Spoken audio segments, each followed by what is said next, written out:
Hello विद्यार्थी मित्रों, केम छो? આપણે લાસ્ટ ટાઈમે ગુસેટના પેપર 2017 અને 18 ના સોલ્યુશન આપણે જોયા. આજે આપણે ગુસેટ 2019 નું પેપર આપણે સોલ્વ કરવાનું છે.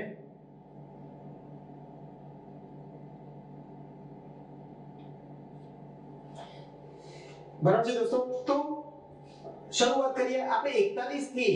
તમારા પ્રશ્નપત્રમાં 41 થી 80 ના જે પેપરો હશે એ તમારે કેમિસ્ટ્રી ના હશે. બરાબર છે? કેમિસ્ટ્રી ના હશે. શરૂઆત કરીએ. 41મો પ્રશ્ન.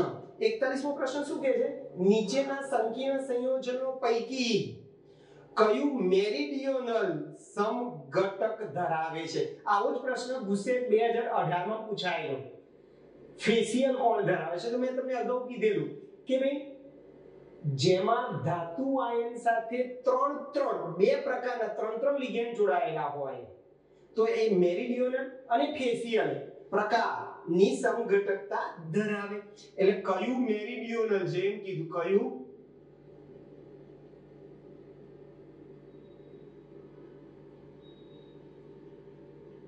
સમઘટક છે. તો આપણે શું કીધેલું ભાઈ?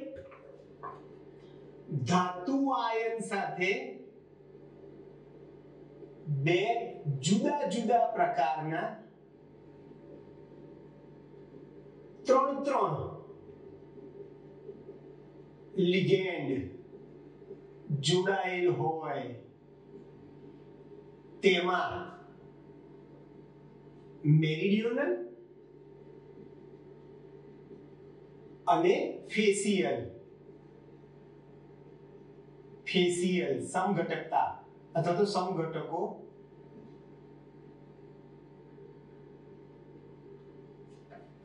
હોય છે. ચાલો, એટલે તમને ઓપ્શન આપેલા છે. જો એ આવું આપ્યું છે CO NH3 2Cl4, CO NH3 3Cl3, CO NH3 4Cl2 અને CO NH3 5Cl. તો બોલો કયો ઓપ્શન આવે? ત્રણ લિગેન્ડો. આ જો NH3 3 અને 3Cl, એટલે આપણો જવાબ કયો આવશે ભાઈ? તમારો B આવશે. ચલો, પછી કયું સંયોજન 42મું કયું સંયોજન આલ્ડોલ સંઘનન પ્રક્રિયા આપશે? આલ્ડોલ સંઘનન આપે. કોણ આપે ભાઈ? તો તમને ખબર છે ને, આલ્ફા હાઇડ્રોજન હોય, જે સંયોજનમાં આલ્ફા હાઇડ્રોજન હોય તે આલ્ડોલ સંઘનન આપે. તો આલ્ડોલ સંઘનન કોણ આપે? જેમાં આલ્ફા હાઇડ્રોજન હોય તે આપે. બરાબર છે? દાખલા તરીકે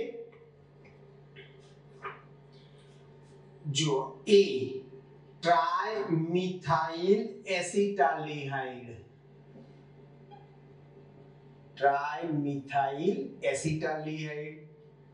પછી ટ્રાઇક્લોરો એસિટાલ્ડિહાઇડ, ફોર્માલ્ડિહાઇડ અને એસિટાલ્ડિહાઇડ. જો એસિટાલ્ડિહાઇડમાં CH3CHO આ આલ્ફા છે, CO ની બાજુવાળાને આલ્ફા કહેવાય. અહીંયા 3 આલ્ફા હાઇડ્રોજન છે, એટલે આમાં આલ્ફા હાઇડ્રોજન છે. જ્યારે બાકી 3માં આમાં આલ્ફા હાઇડ્રોજન નથી. આલ્ફા હાઇડ્રોજન હોય એ આલ્ડોલ સંઘનન આપે. તો આમાં આલ્ફા હાઇડ્રોજન છે એસિટાલ્ડિહાઇડમાં, માટે એ આપશે. એટલે આપણો જવાબ શું થશે ભાઈ? D થશે. બરાબર છે? ચલો, પછી 43મો બેન્ઝોઇલ ક્લોરાઇડ અને સોડિયમ બેન્ઝોઇટ ને ભેગા કરવાના જ ભાઈ. જુઓ, બેન્ઝોઇલ ક્લોરાઇડ એટલે બેન્ઝીન ઉપર COCl, બેન્ઝોઇલ ક્લોરાઇડ જોજો, અને બેન્ઝાઇલ ક્લોરાઇડ કે ને તો બેન્ઝીન ઉપર CH2Cl થાય, બેન્ઝાઇલ ક્લોરાઇડ CH2Cl, આ બેન્ઝોઇલ ક્લોરાઇડ છે. અને સોડિયમ બેન્ઝોએટ. ચલો સોડિયમ બેન્ઝોએટ એટલે બેન્ઝીન ઉપર COONA. ચલો સોડિયમ બેન્ઝોએટ. બોલો આ બે વચ્ચે પ્રક્રિયા થાય છે, બરાબર છે? તો શું બને? તો NaCl જતું રહેશે અને આ તે CO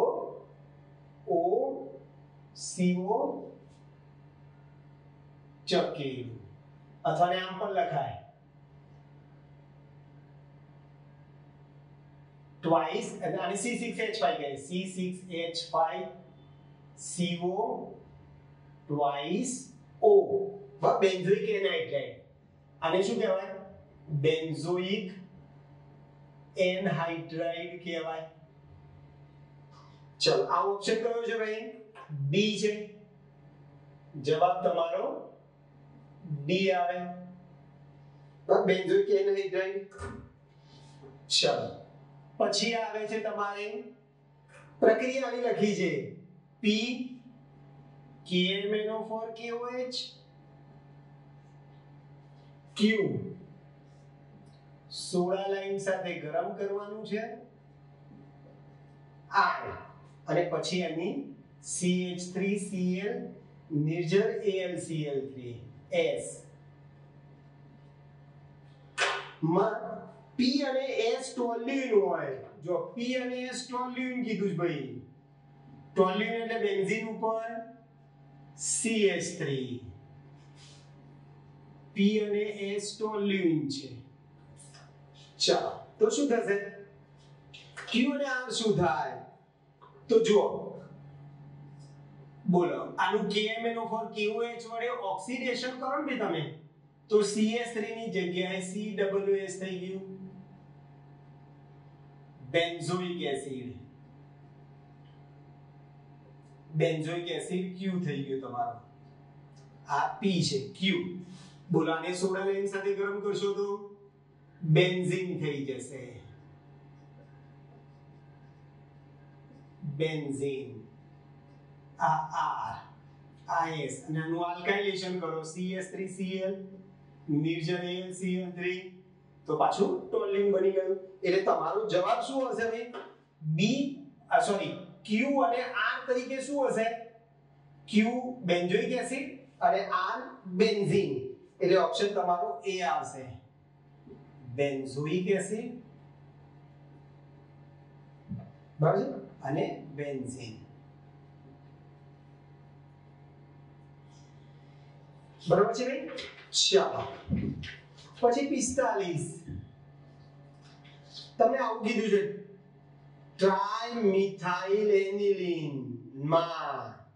ચલો N માં સંકરણ કયું છે? માં NsP3 સંકરણમાં છે, અને CNC બંધ કોણ 108 ડિગ્રી. એટલે સંકરણ sp3 અને બંધ કોણ 108 ડિગ્રી. તો આ તમારો જવાબ કયો આવશે ભાઈ? ઓપ્શન તમારો બી આવશે. બંધ કોણ 108 અને સંકરણ sp3. ચાલો 46. x ને y ઓળખો. તમને આ રીતે આપ્યું છે benzene diazonium chloride Cu powder. બસ Cu પાવડર HCl X અને એની બે મૂળ એમોનિયા સાથે Cu2O 473 કેલ્વિન તાપમાન 60 બાર દબાણ. તો Y x ને y ઓળખવાનું છે. તો સાવ સિમ્પલ થઈ ગયું ભઈ. આ તો બોલો x તરીકે શું થશે?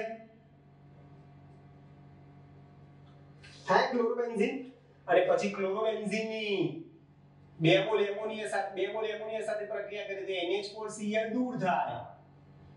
NH4Cl દૂર થાય અને એનિલીન બની જાય. તો x તરીકે ક્લોરોબેન્ઝીન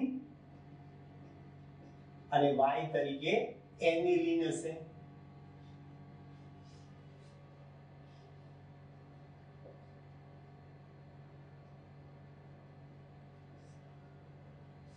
બરાબર છે ક્લોરોબેન્ઝીન એ એનિલીન એટલે તમારો જવાબ આવશે બી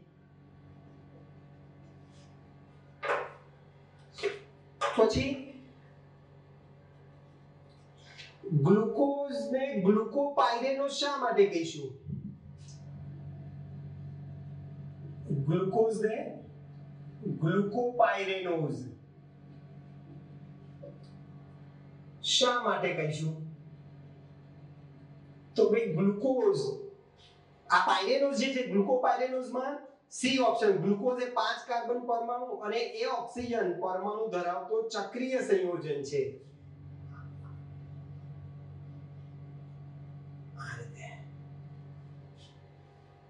બરાબર ગ્લુકોઝ એ 5 કાર્બન પરમાણુ અને એક ઓક્સિજન પરમાણુ ધરાવતો પાયરેનોઝ છે એટલે એને ગ્લુકોપાયરેનોઝ કહેવાય એટલે આમાં જવાબ તમારો કયો આવશે ભાઈ સી ગ્લુકોઝ એ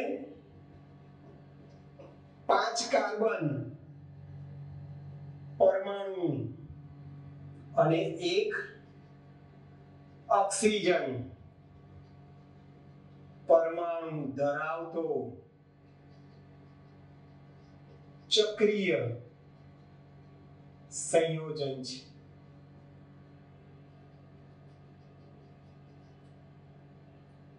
અને એક આથી ગ્લુકોઝમાં પણ 5 કાર્બન ચક્રમાં 5 કાર્બન હોય એક ઓક્સિજન હોય એટલે એને ગ્લુકોપાયરેનોઝ કીધેલું છે પછી સ્નાયુમાં રહેલો કયો પ્રોટીન પાણીમાં અદ્રાવ્ય છે બોલો પાણીમાં અદ્રાવ્ય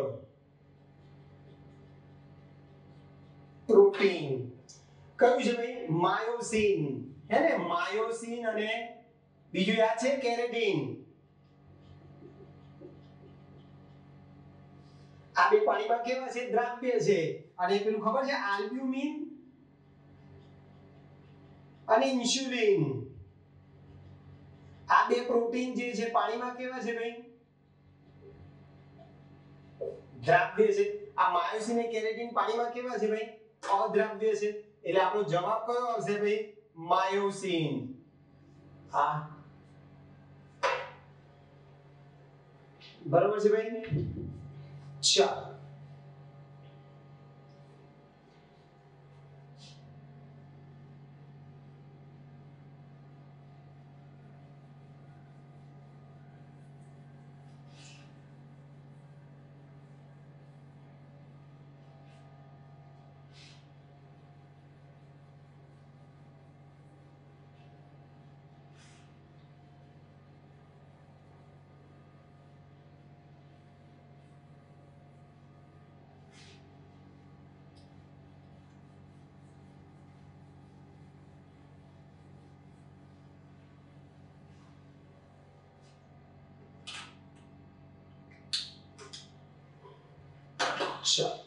પછી આવે છે 49 સાચા ખોટા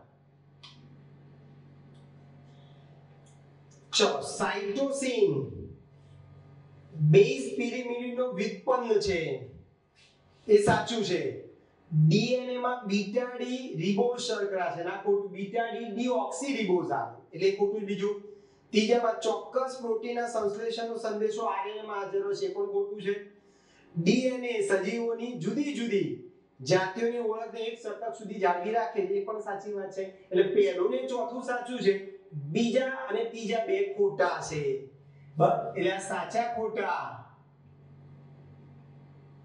માં તમારો ઓપ્શન બી આવશે પહેલું ખોટું પહેલું સાચું બીજું ખોટું ત્રીજું ખોટું ને ચોથું પાછું સાચું થશે ચલો પછી ટેરેલિન એક શેનો સંઘનન પોલિમર છે તો ટેરેલિન એક્ચ્યુઅલી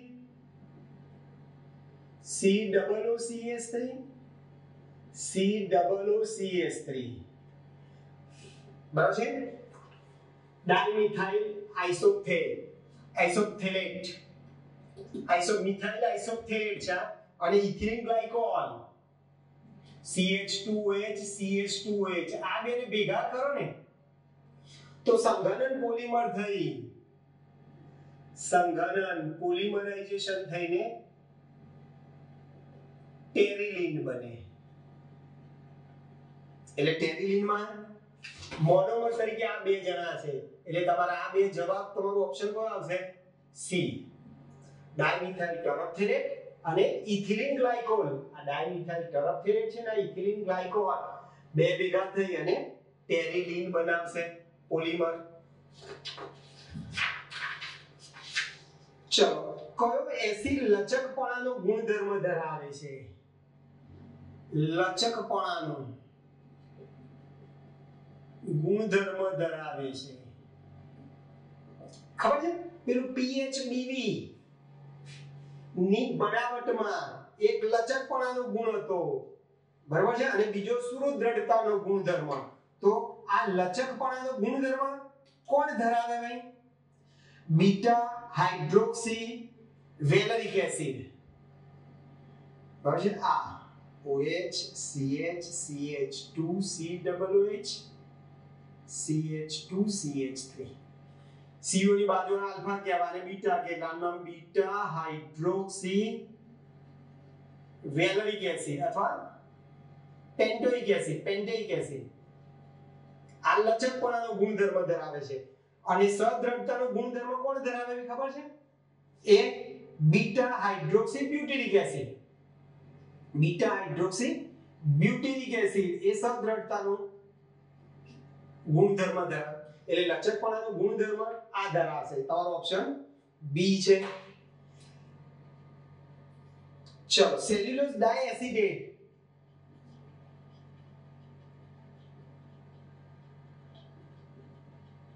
આનું બીજું નામ ખબર છે? રેયોન.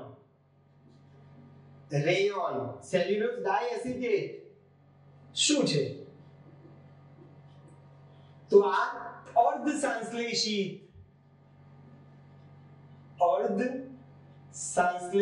પોલિમર છે. બરાબર છે.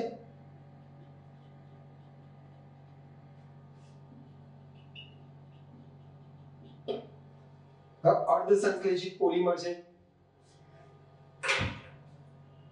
પછી અંતઃકેન્દ્રિત એકમ કોષ રચનાની પેકિંગ ક્ષમતા. અંતઃકેન્દ્રિત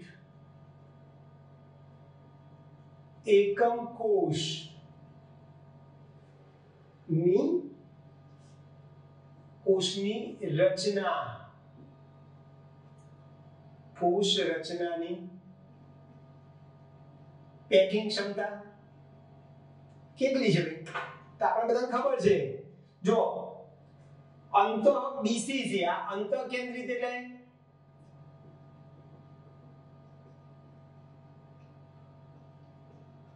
એકમ કોષ. બીસીસી માં ખબર છે ક્ષમતા, પેકિંગ ક્ષમતા 68%. બરાબર છે. પછી ખબર છે એચસીપી અને સીસીપી માં 74%. બરાબર. અને સાદા ઘનમાં 52.4%. એટલે આપણે અંતઃકેન્દ્રિતમાં પૂછ્યું છે, એટલે તમારો જવાબ 68% વાળો ઓપ્શન છે એ.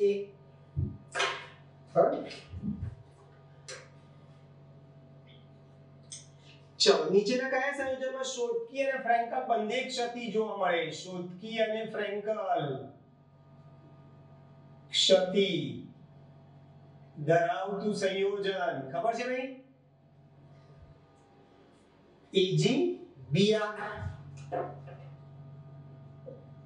AgBr છે.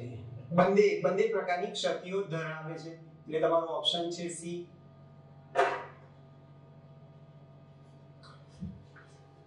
ચાલો, પછી જો K3FeCN6 ના જનીયંત્રનો વિયોજન અંશ આલ્ફા તમને આપે છે, વિયોજન અંશ આટલા હોય તો I કેટલો થાય? I કેટલો થાય? I આપણે શોધવું છે. તો તમને બધાને ખબર છે વિયોજન અંશનું સૂત્ર આવતું હતું વિયોજન અંશ આલ્ફા બરાબર I -1 upon n -1 આ સૂત્ર છે. ચલો વિયોજન અંશ આપી દીધો છે 0.778. I આપણે શોધવો છે n બરાબર 4 ઓછા 1. કેમ 4 લીધા કે સાહેબ? તો બોલો આનું તમે I ની કરણ કરશો ને તો 3k પ્લસ FeCN6 -3. અહીંયા કણો કેટલા છે? કણો અથવા આયનોની સંખ્યા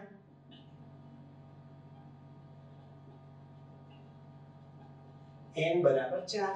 4 કણ છે એટલે n બરાબર શું લખ્યું ભાઈ? 4. બસ આમાંથી I તમારે શોધવાનું સાદરૂપ આપવાનું છે. તો સાદરૂપ તમે આપશો તો 3.33 4 આવશે. એટલે તમારો જવાબ 3.334 છે તમારો C. ચલો આવો દાખલો બીજો. જો દ્રાવણની મોલાલિટી એટલે કેપિટલ M, મોલાલિટી એટલે સ્મોલ m બરાબર છે 0.05 છે. ઉત્કલન બિંદુમાં થતો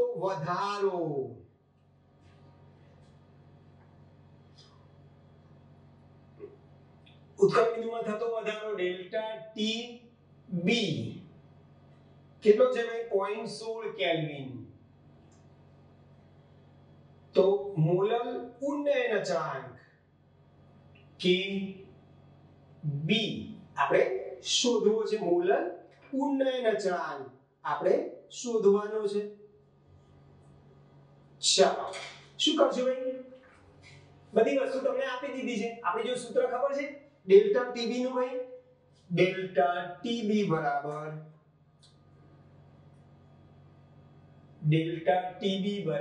KB into small m માટે KB બરાબર delta TB upon small m. ચલો ડેલ્ટા ટીબી આપણને આપી દીધો છે 0.16 છેદમાં 0.05.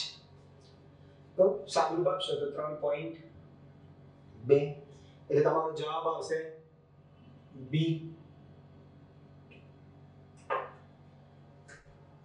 બરાબર છે. ચાલો તાપમાન બદલાતા સાંદ્રતાના કયા એકમના મૂલ્યમાં ફેરફાર થતો નથી?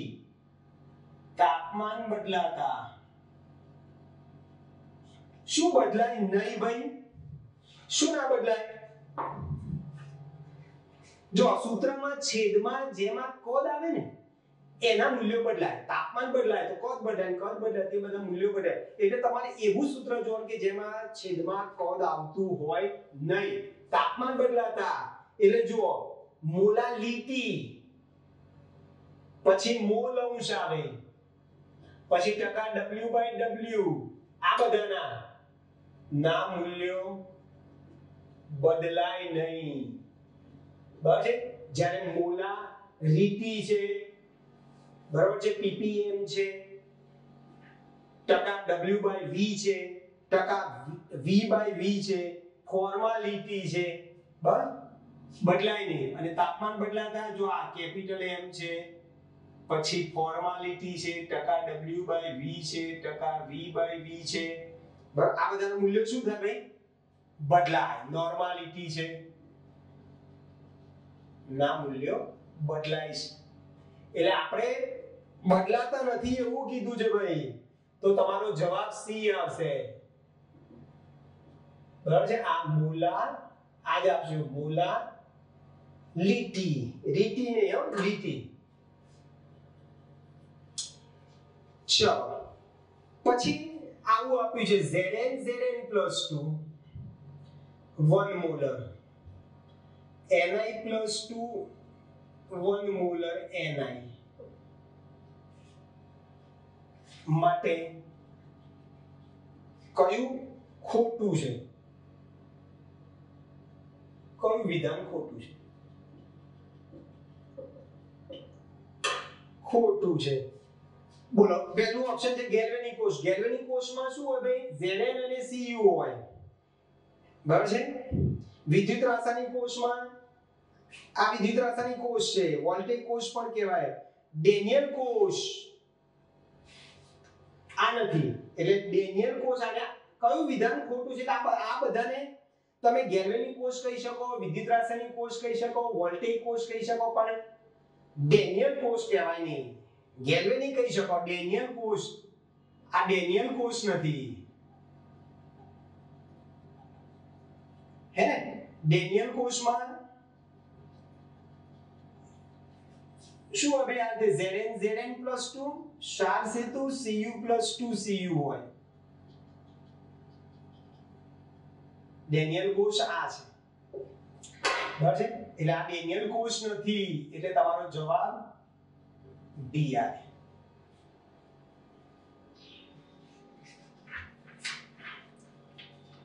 ચાલો,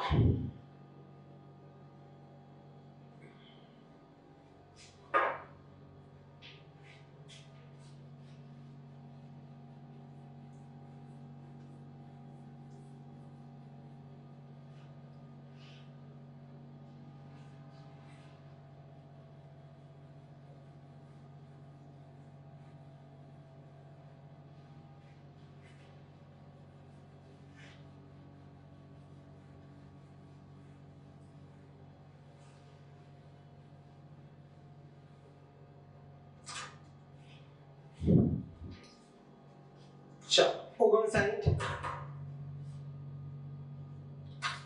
તમને આ ત્રણ આપેલા છે, AlCl3, AgNO3 અને MgSO4 ના દ્રાવણમાંથી એક મોલ ઇલેક્ટ્રોન પસાર કરતા Al, Ag અને Mg ઉપર ગુણોત્તર કયા ગુણોત્તરમાં જમા થશે? એક મોલ ઇલેક્ટ્રોન. ચલો આને આમ લખાય, આમાં Al+3 હોય, આમાં Ag+1 હોય અને આમાં Mg+2 હોય. ફેરાડે નિયમ ખબર છે ને? એક ઇલેક્ટ્રોન પસાર કરો તો ધ્રુવો ઉપર 1/n મોલ જથ્થો મળે. બરાબર? એટલે અહીંયા 1/3 મોલ આપણે રકમમાં કીધું છે ને, એક મોલ ઇલેક્ટ્રોન જથ્થો પસાર કરો તો ધ્રુવો પર 1/n મોલ જથ્થો મળે. n એટલે ઇલેક્ટ્રોન સંખ્યા 1/3. અહીંયા 1/1 મોલ જથ્થો Ag નો મળે અને અહીંયા 1/2 મોલ Mg મળે. ચલો આ મોલનો જથ્થો 1:3, 1:1, 1:2. લસા લેતા 6 નો લસા લેતા 6/3, 6/1, 6/2 અથવા શું થાય 2:6:3 છે જવાબ. આ જવાબ તમારો સી.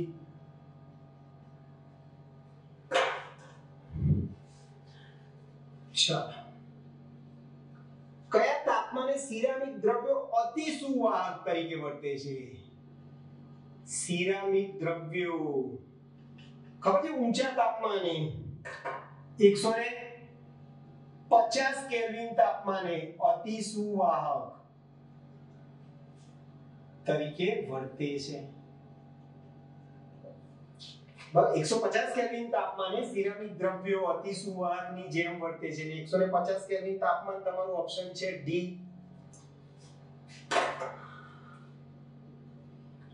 ચલો, નીચેના પૈકી આયર્નની કઈ ખનિજ કાર્બોનેટ સ્વરૂપ ધરાવે છે? કાર્બોનેટ ધરાવતી ખનિજ, કાચી ખનિજ, કાચી ધાતુ. બરાબર? ચાલો, તમને આપે છે ઓપ્શન મેગ્નેટાઇટ. બોલો, મેગ્નેટાઇટ નું અણુસૂત્ર ખબર છે? Fe3O4. પછી હેમેટાઇટ, હેમેટાઇટ Fe2O3. પછી આ બે ઓક્સાઇડ સ્વરૂપે છે. પછી સિડેરાઇટ FeCO3, આ કાર્બોનેટ સ્વરૂપે આવ્યું. અને આયર્ન પાયરાઇટ્સ FeS2 સલ્ફાઇડ સ્વરૂપે છે. FeS2 એટલે કાર્બોનેટ સ્વરૂપે કઈ છે? તો તમારો જવાબ સી આવશે. કાર્બોનેટ સ્વરૂપે છે. સૌથી વધુ સ્થાયી છે કયો હાઇડ્રાઇડ સૌથી વધુ સ્થાયી છે? તમને બધા ખબર છે હાઇડ્રાઇડમાં સ્થાયીતાનો ક્રમ?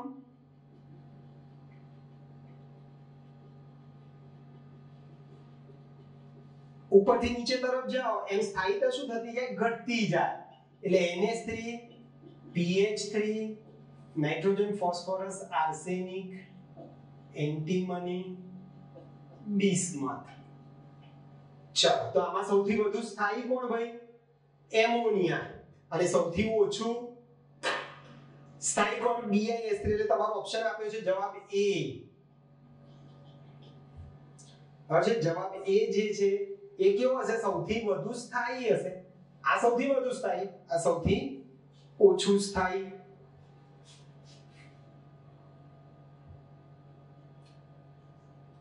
ફોસ્ફરસ કયા ઓક્સાઇડમાં ઓક્સી એસિડની કઈ જોડમાં p ની ઓક્સિડેશન અવસ્થા સમાન નથી? p ની ઓક્સિડેશન અવસ્થા સમાન નથી. ચલો શું કરશો ભાઈ? તમે આ જે ઓપ્શન આપે છે ને D એમાં આવશે. જો તમને કહી આપું H4 P2O7 અને H3PO3. બોલો આમાં p નો ઓક્સિડેશન આ કેટલો થાય? 5 થાય. આમાં p નો ઓક્સિડેશન આ કેટલો થાય? 3 થાય. બોલો બાકીના બધા ઓપ્શનમાં p નો ઓક્સિડેશન આંક સમાન, બધા 5 થાય.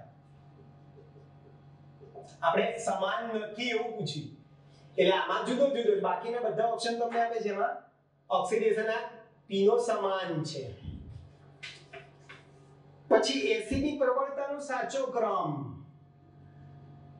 એસિડની પ્રબળતાનો સાચો ક્રમ તમને ખબર છે? જેમ ઓક્સિડેશન આંક વધે ને એમ એસિડિકતા વધે. યાદ રાખો, જેમ ઓક્સિડેશન આંક વધે તેમ એસિડિકતા વધે. જો આ તે તમને આપેલા બધા, જો ડી ઓપ્શન તમારો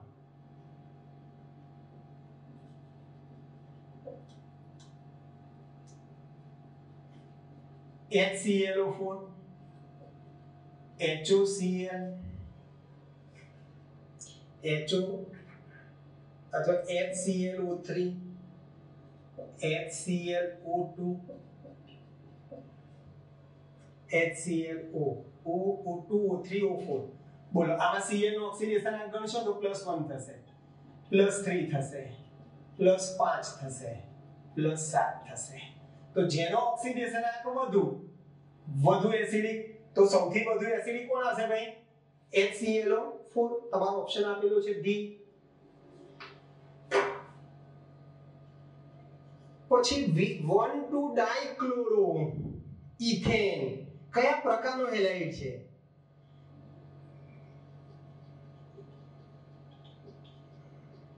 તો આ વિસિનલ છે. બરાબર? વિસિનલ હેલાઇડ અને જેમિનલ હેલાઇડ ખબર છે ને? વિસિનલ હેલાઇડ પાસેના કાર્બન ઉપર સમાન હેલોજન જોડાયેલા હોય અને જેમિનલમાં કોઈ એક જ કાર્બન સાથે બે હેલોજન જોડાયેલા હોય. આ વિસિનલ આવે. બરાબર? પાસેના કાર્બન સાથે એક X જોડાયેલો હોય, એને આપણે વિસિનલ કહીશું. અને જેમિનલમાં એક જ કાર્બન ઉપર, એટલે તમને પૂછ્યો છે કયા પ્રકારનો ઇથેન 1,2-ડાયહેલાઇડ? જેમિનલ પ્રકારનો છે. અને આમ હોય તો 1,1-ડાયક્લોરો 1,1-ડાયક્લોરોઇથેન. આ જેમિનલ છે. આ જેમિનલ છે. આપણે પૂછ્યું છે વિસિનલ. બરોબર? ચાલો પછી પોલારીમીટરના ઉપયોગથી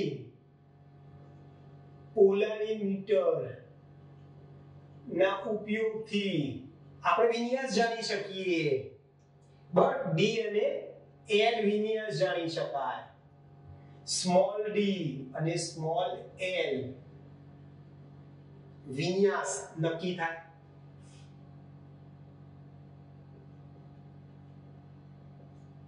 બરાબર? વિન્યાસ નક્કી કરવો હોય તો પોલારીમીટર વપરાય છે.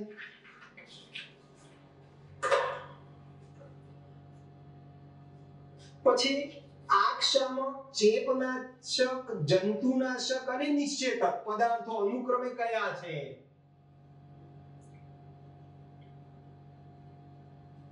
જવાબ એ જો CCl4, પછી CHI3, DDT અને CHCl3. તમને શું કીધું છે? અનુક્રમે. આ કાર્બન ટેટ્રાક્લોરાઇડ આક્ષામક છે, પછી આ ચેપનાશક છે, આયોડોફોર્મ જેને કહેવાય, પછી આ DDT જંતુનાશક છે અને ક્લોરોફોર્મ એ નિશ્ચેતક છે. બેભાન કરવા માટે વપરાય છે, ઉપયોગી છે. ચાલો, કયા આલ્કોહોલ ઉત્કલ બિંદુ સૌથી વધારે હશે? જો તમને બધાને ખબર, જેમ કાર્બનની સંખ્યા વધતી જાય બરાબર, એમ આલ્કોહોલના ઉત્કલન બિંદુ વધતા જાય. પછી સરળ શૃંખલા કરતા જેમ જેમ શાખાઓની સંખ્યા વધતી જાય એમ ઉત્કલન બિંદુ શું થતા જાય? ઘટતા જાય. બરાબર છે? એટલે જેમ શાખાઓ વધે તેમ ઉત્કલન બિંદુ શું થાય? ઘટે. એટલે જો ઓપ્શન એ જે છે પ્રોપેન 2 શાખા વાળો, બ્યુટેન 2 શાખા વાળો, C2 મિથાઇલ પ્રોપેન 2 એ પણ શાખા વાળો. તમારો જવાબ ડી જે છે એમાં બ્યુટેન 1 જો આમાં શાખા નથી.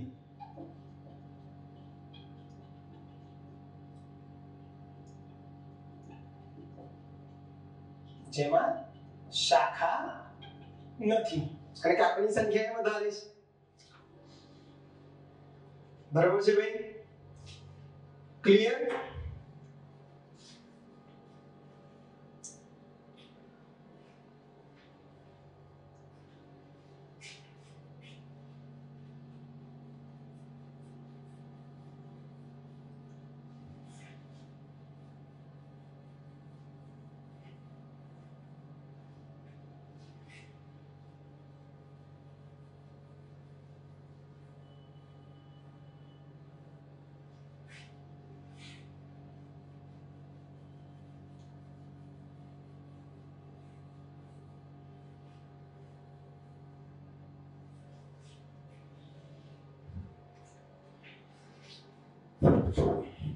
થોડા આગળ જઈએ. ફોર્માલ્ડિહાઇડ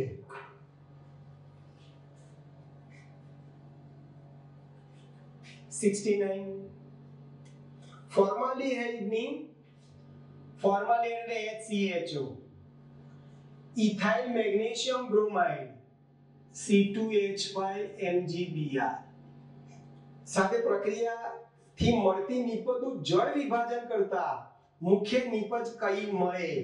જો તમને આ બધાને ખબર છે ને, આ ગિગ્નાર્ડ પ્રક્રિયક છે. એટલે ફોર્માલ્ડિહાઇડ વત્તા ગિગ્નાર્ડ પ્રક્રિયક, પ્રક્રિયા કરી જળ વિભાજન કરો તો 1 ડિગ્રી આલ્કોહોલ મળે. ફોર્માલ્ડિહાઇડ સિવાયનો તમે આલ્ડીહાઇડ લો, એની ગિગ્નાર્ડ પ્રક્રિયક સાથે પ્રક્રિયા કરો તો 2 ડિગ્રી આલ્કોહોલ મળે. બરાબર છે? અને કીટોન તમે લો તો તમને 3 ડિગ્રી આલ્કોહોલ મળે. હવે બોલો, આ ફોર્માલ્ડિહાઇડ છે એટલે આપણને 1 ડિગ્રી આલ્કોહોલ મળશે. તો તમને જે ઓપ્શન આપ્યું છે એમાં 1 ડિગ્રી આલ્કોહોલ કયો છે? તો પ્રોપેન 1 છે. પ્રોપેન 1 જે છે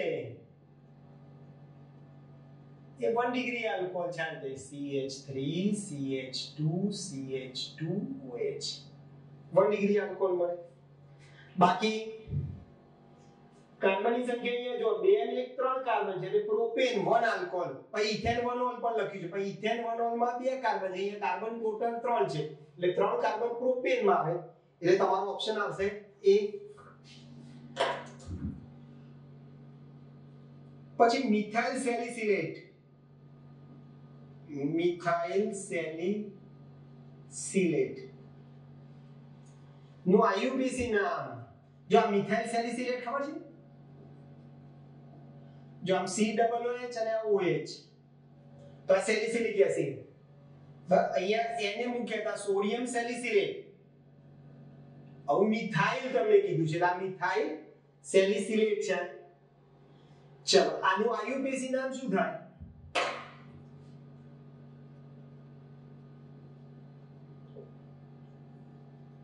મિથાઇલ છે બરાબર છે. આ એક્ચ્યુઅલી બેન્ઝીન ઉપર COOH તો સોડિયમ બેન્ઝોઇટ કહે છે. આમાં મિથાઇલ બેન્ઝોઇટ પણ પાછા 2 નંબરના કાર્બન ઉપર શું છે? હાઇડ્રોક્સી. એટલે આમ બી લખાય 2 હાઇડ્રોક્સી મિથાઇલ બેન્ઝોઇટ. આ લોકો વચ્ચે 2 હાઇડ્રોક્સી વચ્ચે ઘૂસડી છે એટલે મિથાઇલ 2 હાઇડ્રોક્સી બેન્ઝોઇટ. એટલે તમારો આ જવાબ આવશે A.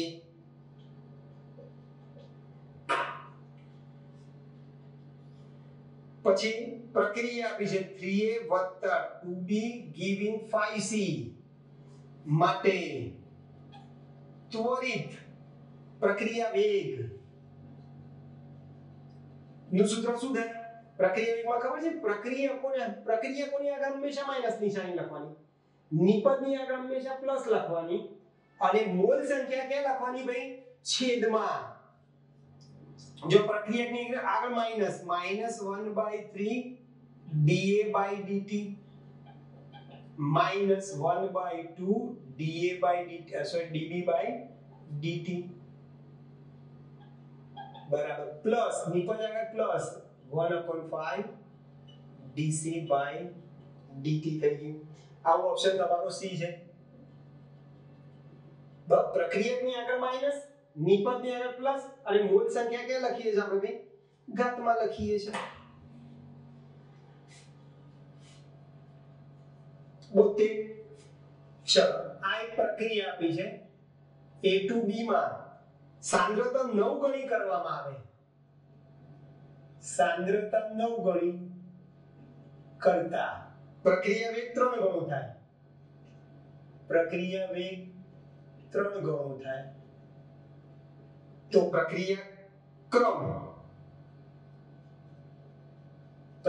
ક્રમ કેટલો થાય? ચલો બોલા આ આપેલ પ્રક્રિયા માટે પ્રક્રિયા વેગનું સૂત્ર લખવું હોય તો V1 = K લખી અને માત્ર ને માત્ર પ્રક્રિયકોની સાંદ્રતા ની ઘાત n મારે શોધવાનું છે. હવે રકમ મુજબ નવો પ્રક્રિયા વેગ શું થાય? સાંદ્રતા એની જગ્યાએ સાંદ્રતા 9 ગણી કરો 9A તો વેગ કેટલા ગણો થાય છે? 3 ગણો. એટલે V2 બરાબર આમ લખાય V1 ની જગ્યાએ 3V1 અને એની જગ્યાએ સાંદ્રતા 9 ગણી કરી છે.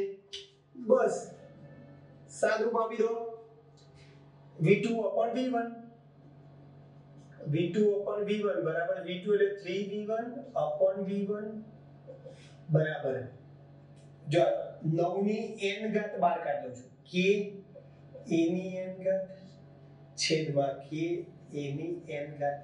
એટલે આ બધું ઉડી જશે એટલે અહીંયા 3 રહેશે, અહીંયા આમ થાય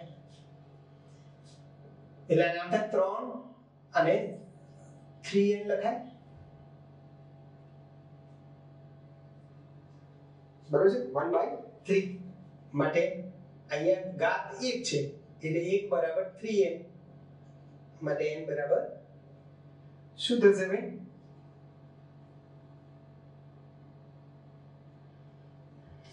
એક મિનિટ 3 ગણું કીધું છે ને એટલે આ 2 નો 3 નો વર્ગ ને એટલે 3 1/2 થઈ જશે. શું થશે ભાઈ? 1/2 થાય.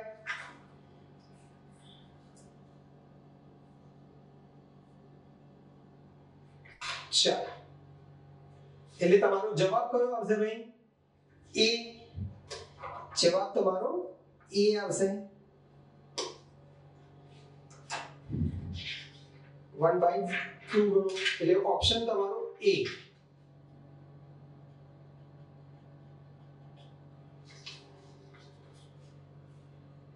તો તે અથડામણ સિદ્ધાંત માટે ખોટું વિધાન કયું છે?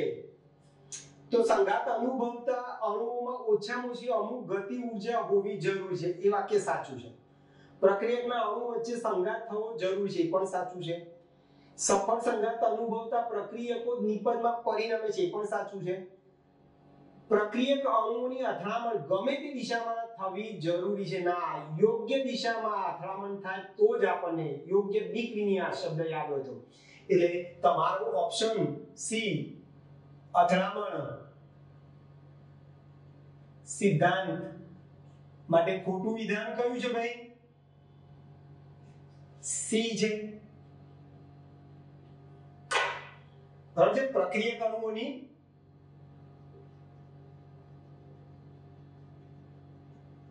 પ્રક્રિયક અણુઓની અથડામણ ગમે તે દિશામાં થવી જરૂરી છે. આ વાક્ય ખોટું છે ભાઈ. યોગ્ય દિશામાં અથડામણ થાય તો જ આપણને નિપજ મળે, યોગ્ય નિપજ મળે.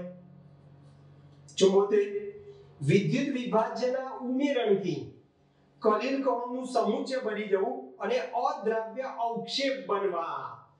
બોલો, અદ્રાવ્ય અવક્ષેપ બનવા એને આપણે સ્કંદન કહીશું. શું કહીશું ભાઈ? સ્કંદન.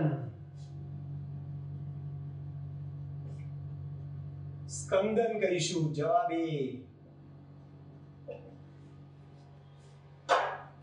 ચાલો, પછી દ્વિવિઘટન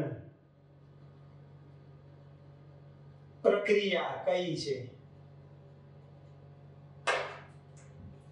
જો તમને આવું એ આપ્યું છે, તમને બધાને યાદ હતો SO2 + 2H2S સલ્ફરના સોલ મળે. આ કઈ પ્રક્રિયા છે ખબર છે ભાઈ? આ ઓક્સિડેશન પ્રક્રિયા છે. આપણને દ્વિવિઘટન માંગી છે. પછી બી AS2O3 + 3H2S giving AS2S3 આ દ્વિવિઘટન વાળી પ્રક્રિયા છે. ચલો, 2AuCl3 + 3HCHO 3H2 માં આપણે Au ના સોલ મળે ને, આ રિડક્શન પ્રક્રિયા છે. અને ડી FeCl3 માં H2O નાખો તો આપણને FeOS થ્રાઇસ ના સોલ મળે. આ જળ વિભાજન છે.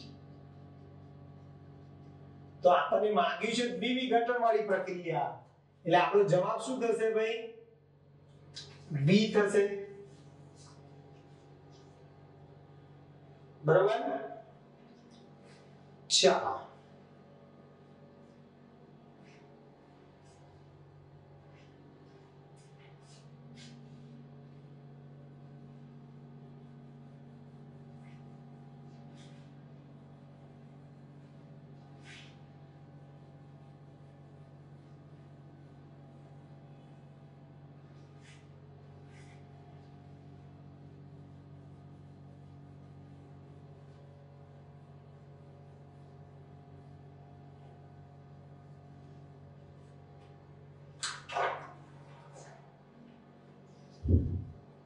ચાલો 76 સમાન ચુંબકીય ચાક માત્રા ધરાવતી જોડ.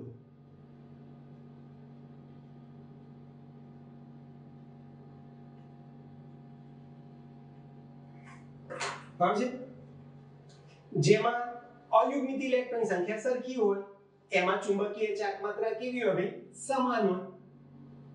જેમાં અયુગ્મિત ઇલેક્ટ્રોન ની સંખ્યા સમાન, તેમાં ચુંબકીય ચાક માત્રા સમાન. દાખલા તરીકે તમને ઓપ્શન જે આપેલ છે હું ઓપ્શન સી લઈ લઉં છું. બોલો Fe+3 અને Mn+2. બોલો ઇલેક્ટ્રોન લખો તો argon complete 3d5 4s0. Argon complete 3d5 4s0. આ 25 પરમાણ્વીય ક્રમાંક આ 26.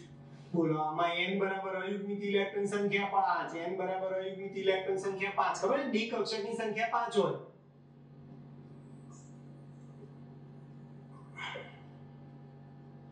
અયુગ્મિત ઇલેક્ટ્રોન સંખ્યા સરખી છે.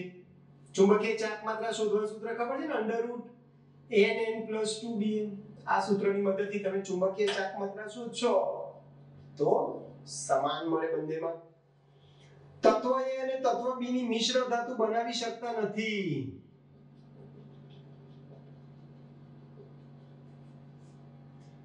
B ની મિશ્ર ધાતુ બનાવી શકાતી નથી. કેમ ભાઈ? તો તમને ખબર છે મિશ્ર ધાતુ કોનામાં બને? તો કે ભાઈ જેમાં જે ધાતુઓ ભેગી કરીને તમે મિશ્ર ધાતુ બનાવવા માંગો છો એ ધાતુઓના પરમાણુ કદ લગભગ કેવા હોવો જોઈએ? સરખા હોવો જોઈએ. એટલે ધાતુ તત્વોના પરમાણુ કદ નો તફાવત 15% કરતા ઓછો હોવો જોઈએ. બરાબર છે? પરમાણુ કદ અથવા તો પરમાણુ કદ લગભગ સમાન હોવા જોઈએ. સમાન હોય તો તેમાંથી મિશ્ર ધાતુ બને. હવે તમને જો જવાબ સી આપેલો છે ભાઈ, કેમ ભાઈ?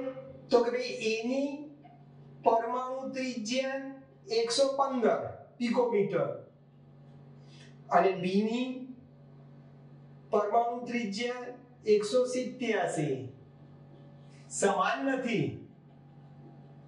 એટલે આમાંથી મિશ્ર ધાતુ બનાવી શકાતી નથી. એટલે યાદ રાખો મિશ્ર ધાતુ બનાવવા માટેની 3 શરતો છે એક્ચ્યુઅલી. એક તો એક જ સમૂહના તત્વો હોવા જોઈએ. મિશ્ર ધાતુ બનાવવા માટેની 3 શરતો. એક તો એક જ સમૂહના તત્વો હોવા જોઈએ. નંબર 2 જે તત્વો ભેગા થઈને જે તત્વોના પરમાણુ કદ લગભગ સરખા હોય એની વચ્ચે બને. અને સંયોજકતા કક્ષાની ઇલેક્ટ્રોન રચના સમાન હોવી જોઈએ. અહીંયા બંનેના કદ જુદા જુદા છે એટલે એમાં બનતા નથી. પછી ટેટ્રાક્લોરાઇડો નિકલેટ 2 સંકીર્ણ માટે ડી કક્ષકોના વિભાજન દરમિયાન તેમની ઊર્જાનો સાચો ક્રમ. બોલો આ નિકલેટ ટેટ્રાક્લોરાઇડો નિકલેટ 2 આ સમચતુષ્ફલકીય છે.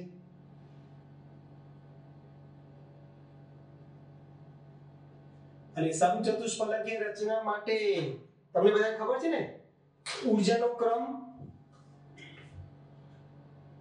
આને સમશક્તિ કક્ષક 5 હોય બરાબર છે, તો ઉપર 3 હોય અને નીચે 2 હોય. બરાબર? dx² - y² dz² xy yz અને zx. એટલે આ બે કરતા આની ઊર્જા કેવી હોય ભાઈ? આ ત્રણની ઊર્જા વધારે હોય. તો તમારો ઓપ્શન તમારો એ આવી રહ્યો dxy dyz dzx ની ઊર્જા વધારે છે કોના કરતા? dx² - y² અને dz² કરતા. આ બે કરતા આની ઊર્જા કેવી છે ભાઈ? વધારે છે. જોઈ શકો છો તમે. 79 નીચેના પૈકી કયો આયન સૌથી વધુ સ્થાયી હશે? તો પ્રબળ લિગેન્ડ જેમાં પ્રબળ લિગેન્ડ હોય તેની સ્થિરતા વધુ. બરાબર છે? આ તે સંકીર્ણમાં જો COF4 - 2 - 3 6 down CONH3 6 + 3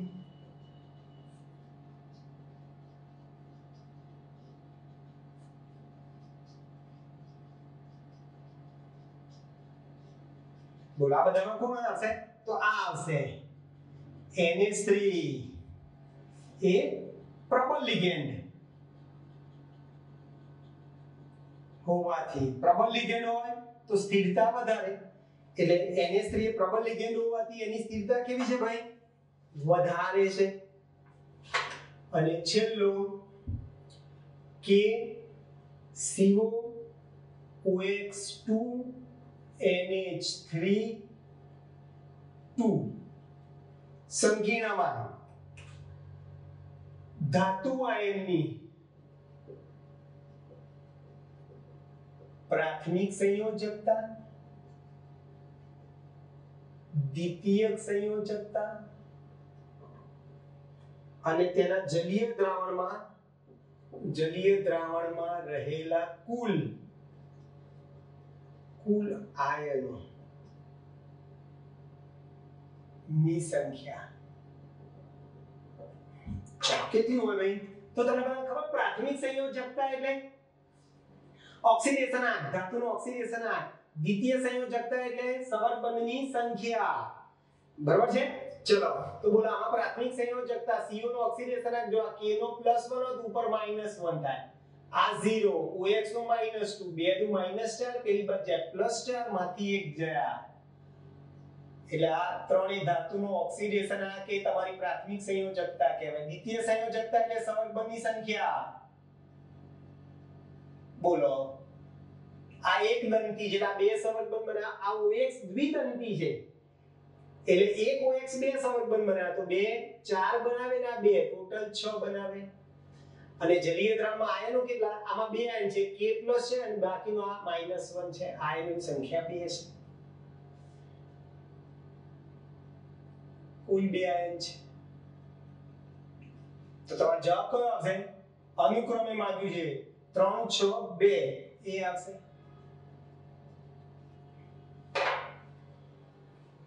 ક્લિયર દોસ્તો તો આ રીતે તમે આખું પેપર સોલ્વ કરવું હોય તો આપણે કરી શકીએ છીએ ઓકે દોસ્તો તો અહીં સુધી આપણે રાખીએ છીએ આવતી વખતે આપણે ગુસ્સેટ 2020 નું પેપર આપણે સોલ્વ કરીશું ઓકે દોસ્તો અહીં સુધી રાખીએ છીએ બાકીનું નેક્સ્ટ ટાઈમ ઓકે મળીએ બાય